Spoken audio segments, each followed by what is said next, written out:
Hello बच्चों और class 10 क्या हाल चाल। ठीक, चलो अब बात करते हैं image formation rule for concave mirror.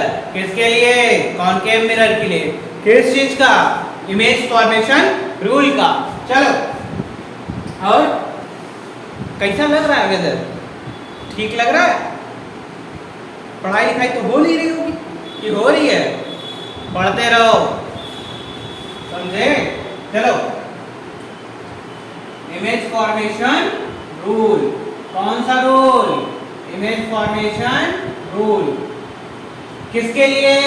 कौन से मिरर के लिए? Concave mirror. कौन से मिरर के लिए? कॉनकेव मिरर के लिए। देखो, 4 रूल है। ठीक, बोर्ड को 4 पार्ट में मैं डिवाइड कर दे रहा हूं भाई। देखो, पहला rule,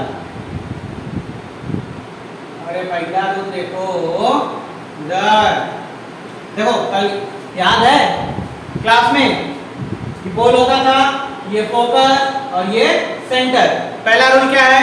the light ray which comes parallel to principal axis. कैसे? प्रिंसिपल एक्सिस के parallel. The light ray which comes parallel to principal axis passes through focus. तो पहला रूल क्या हुआ? जो लाइट है प्रिंसिपल एक्सिस के क्या आएगी? अरे ये वाला लाइट रे, ये वाला लाइट है जो क्या आ रही है प्रिंसिपल एक्सिस के पैरेलल। रिफ्लेक्शन के बाद कहां से जाएगी? फोकस से। द लाइट रे which comes parallel to principal axis after reflection कहां से पास करेगी? After reflection passes through focus।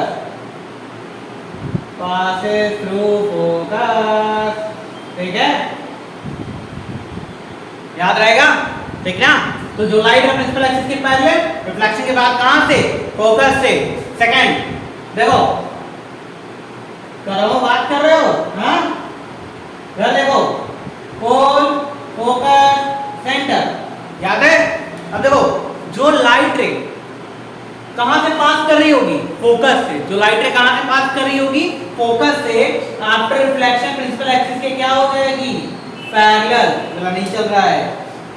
जो लाइट है कहां से पास कर रही होगी? फोकस से। आफ्टर रिफ्लेक्शन कहां से पास कर जाएगी? प्रिंसिपल एक्सिस के पैरेलल हो जाएगी।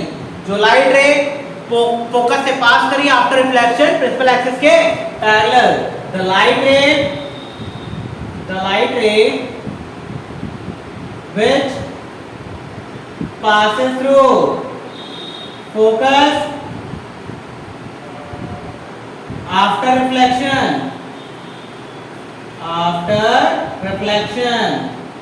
becomes parallel to principal axis, principal वाला एक्सिस। ठीक है, तो अब देखो, जो लाइट रे कहां से पास कर रही होगी? फोकस से। आफ्टर रिफ्लेक्शन प्रिंसिपल एक्सिस के कैसे हो जाएंगी? पैरेलल हो जाएंगी। चलो, थर्ड वाला देखते हैं। जो लाइट रे कहां से पास कर रही है? जो लाइट रे कहां से पास कर रही है? सेंटर से। वो लाइट रे रिफ्लेक्शन के बाद उसी पाथ को क्या कर लेगी? रिट्रेस। द लाइट रे which passes through centre after reflection retraces its path को वापस से क्या करेगी? रिट्रेस करेगी। द लाइट रे which passes through center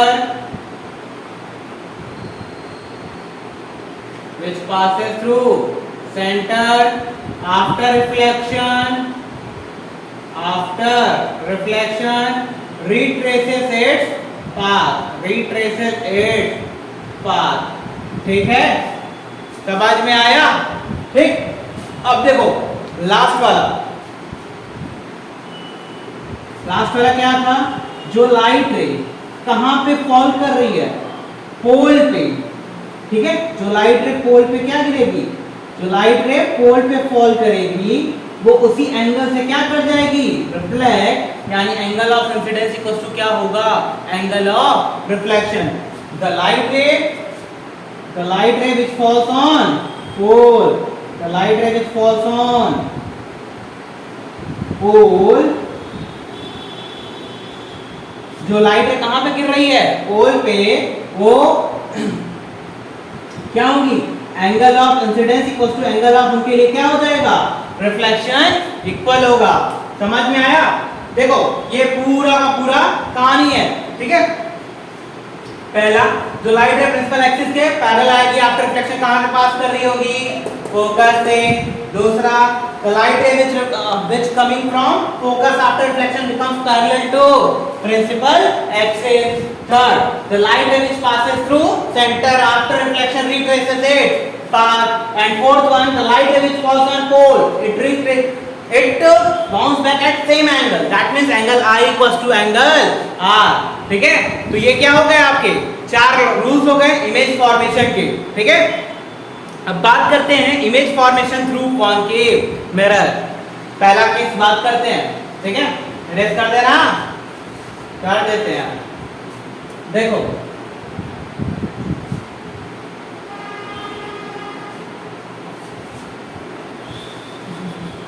और पढ़ाई लिखाई कर रहे हो, image formation through concave mirror, image formation through कौन सा mirror, concave mirror, concave mirror. देखो ये रहा तुम्हारा कॉनकेव वाला मिरर, इसको पॉलिश नहीं की होगी, ठीक। ये रहा पोल, ये रहा प्रिंसिपल एक्सिस, ये रहा फोकस, ये रहा सेंटर।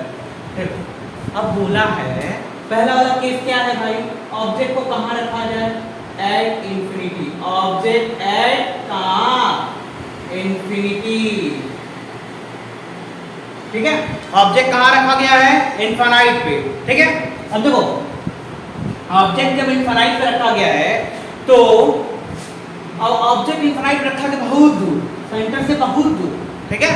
अरे हमारे लिए दूर थोड़े, मतलब इस जो ऑप्टिकल बेंच रखा होता है, आपने एक्सपेरिमेंट किया है शायद, ऑप्टिकल बेंच होता है, ऑप्टिकल बेंच जो होता है ना, ऑप्टिकल बेंच पे 1 मीटर की लेंथ होती है, ठीक है, 100 सेंटीमीटर उस पे रिप्रेजेंटेड होते हैं। तो हमारे लिए इनफिनाइट क्या हो गया, जो सबसे दूर होगा उस सेंटर से भी दूर जो होगा वो हमारे लिए क्या हो जाता है, इनफिनाइट। तो इनफिनाइट ऐसा कोई खास पॉइंट नहीं होगा हमारे लिए, ठीक है। ऐसा नहीं कि वहां तक हम पहुंच ही नहीं सकते, वहां तक हमारा रेंज नहीं है वो at that point of time, ठीक है। अब देखो तो ऑब्जेक्ट इनफिनाइट, तो इस प्रिंसिपल एक्सिस से दूर, ठीक है। तो जो लाइट रे प्रिंसिपल एक्सिस से बहुत दूर रखा गया है, द लाइट रे व्हिच कम्स, अब ये लाइट रे क्या आएगी, पैरेलल आएगी किसके, प्रिंसिपल एक्सिस के। अब जो लाइट रे प्रिंसिपल एक्सिस के क्या आएगी, पैरेलल, तो कहां से पास कर रही होगी भाई, फोकस से पास करेगी। तो जो लाइट रे प्रिंसिपल एक्सिस के क्या आ रही होगी, कहां से पास करेगी, after reflection passes through focus. पहला वाला भूल गए rule, the light ray which comes parallel to principal axis passes through focus, तो वो फोकस से पास करेगी, ठीक है। तो अब देखो तो ऑब्जेक्ट कहां रखा गया है, ऑब्जेक्ट कहां रखा गया है, at infinity, object at infinity रखा गया है। मैं आप लोग को ऑप्टिकल बेंच दिखाऊंगा, टेंशन मत लो, ऑप्टिकल बेंच नाम तो मैंने लिया है, मैं आपको दिखाऊंगा, ठीक है। ऑब्जेक्ट एट इंफिनिटी रखा गया है, तो ऑब्जेक्ट का प्लेस तो पता है, ऑब्जेक्ट पोजीशन कहां है, इंफिनिटी। अरे कहां है कर रहा हूं, इंफिनिटी। इमेज कहां मिल रहा है, इमेज पोजीशन, इमेज कहां मिल रहा है,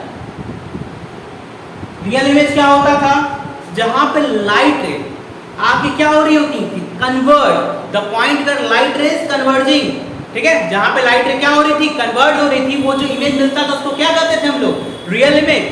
जो जहां पे लाइट रे क्या हो रही थी, कन्वर्ज हो रही थी, ऐसा नहीं कि सीम्स टू कन्वर्ज नहीं, जहां पे कन्वर्ज हो रही थी उसको हम लोग क्या कहते थे, रियल इमेज। तो इमेज यहाँ पे लाइट रे क्या हो रही है, एक पॉइंट पे कन्वर्ज हो रही है, ठीक है। तो ये कौन सा इमेज बन रहा है, रियल इमेज, ठीक है। जहां पे लाइट रे कन्वर्ज होती है वो क्या होते हैं, रियल इमेज, ठीक, रियल इमेज है। पोजीशन क्या है इसकी, फोकस, कहां पे कन्वर्ट हो रहा है, फोकस पे ना, तो कहां पे होगा, फोकस पे। तो इमेज कहां मिला, फोकस पे।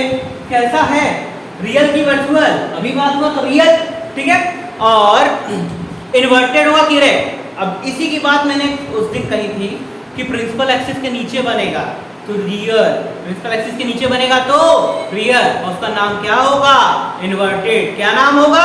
इन्वर्टेड। जो प्रिंसिपल एक्सिस के नीचे बनेगा तो इन्वर्टेड, प्रिंसिपल एक्सिस के ऊपर बनेगा तो इरेक्ट। ठीक है, तो ये प्रिंसिपल एक्सिस के कहां बनेगा? नीचे। इसको क्या कहेंगे? Inverted image. कौन सा इमेज? Inverted image. ठीक है, इन्वर्टेड इमेज क्या होगा? फॉर्म होगा इन्वर्टेड इमेज। ठीक, तो पहला केस क्या था? ऑब्जेक्ट कहां रखा गया था? इन्फिनिटी पे। तो जो लाइट रे है वो क्या आएंगी? प्रिंसिपल एक्सिस के जो पैरेलल आ रही है वो कहां से पास करेगी? एक फिक्स पॉइंट फोकस से। बात हुआ था इमेज फॉर्मेशन रूल में। ठीक है, तो ऑब्जेक्ट का पोजीशन इन्फिनिटी, इमेज पोजीशन कहां मिला? फोकस। क्या मिला? फोकस। क्योंकि लाइट रे कहां कन्वर्ट हो रही है? फोकस। और लाइट रे कन्वर्ट हो रही है, सीम्स टू कन्वर्ट नहीं है, कन्वर्ट हो रही है। तो कौन सा इमेज? Real image. ठीक है, और प्रिंसिपल एक्सिस रियल इमेज कहां मिलता है? प्रिंसिपल एक्सिस के नीचे। तो कौन सा इमेज होता है? इन्वर्टेड। कौन सा? इन्वर्टेड। ठीक है, बाकी के केसेस नेक्स्ट क्लास में देखेंगे। ठीक है, 5 केसेस कॉन्केव मिरर में, and after that image formation rule of convex बताएंगे, वो भी सिमिलर ही है। ठीक है, उसके बाद उसके केसेस को पढ़ेंगे। ठीक है, तो वहां पे फिर ये खत्म होगा आपका, और फिर मिरर फॉर्मूला देखा जाएगा, फिर कुछ न्यूमेरिकल लगाया जाएगा कि नहीं क्लास 10। ठीक है, चलो पढ़ते रहो।